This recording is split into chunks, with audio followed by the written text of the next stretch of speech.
रत्नागिरी तालुक्यातील मिरजोळे एमआयडीसी परिसरातील plot number P24 मध्ये वेल्डिंगचं काम करत असताना अचानक तोल जाऊन पडल्याने एक तरुण कामगार गंभीर जखमी झाल्याची धक्कादायक घटना घडली आहे। उंचावरून पडताना बाजूने जाणाऱ्या हाय व्होल्टेज वीज वाहिनीचा धक्का लागल्याने आणि सुरक्षा तारांमध्ये अडकल्याने हा तरुण गंभीर भाजलाय। एमआयडीसी अग्निशमन दलाच्या जवानांनी दाखवलेल्या तत्परतेमुळे या तरुणाला वेळेत रुग्णालयात दाखल करण्यात आलं असून सध्या त्याच्यावर उपचार सुरू आहेत। रोशन घवाळी असं या अपघातात गंभीर जखमी झालेल्या वेल्डिंग कामगाराचं नाव आहे।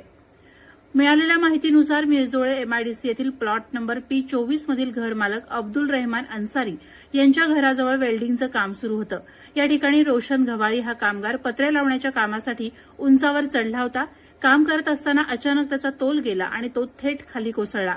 दुर्दैवानं ज्या ठिकाणी तो पडला तिथेच एफसीआय गोडाऊनच्या भिंतीपलीकडून महावितरणची एक्सटेन्शन वीज वाहिनी जाते।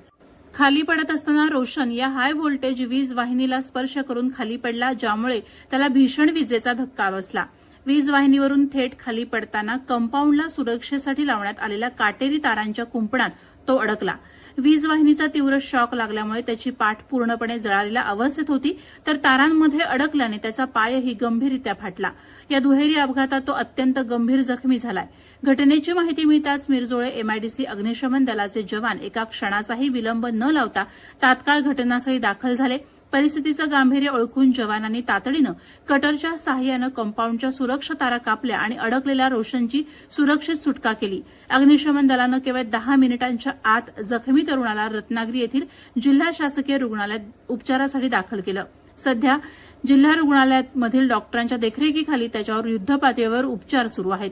हा भीषण अपघात घडल्यानंतर अत्यंत संवेदनशील परिस्थितीमध्ये जीवाची बाजी लावत एमआयडीसी अग्निशमन दलाच्या कर्मचाऱ्यांनी बचावकार्य राबवलं। यामध्ये अग्निशमन दलाचे कर्मचारी आनंद राऊत, दिलीप दळवी, हर्षल आकडे, प्रमोद राठोड, यतिराज मोरे, ओम यादव, शुभम गायकवाड आणि त्यांच्या इतर सहकाऱ्यांनी मोलाची कामगिरी बजावली। अग्निशमन दलाच्या या तत्परतेमुळेच जखमी तरुणाला वेळेत वैद्यकीय मदत मिळणं शक्य झालं। प्रहार डिजिटलसाठी शुभम पवार, रत्नागिरी।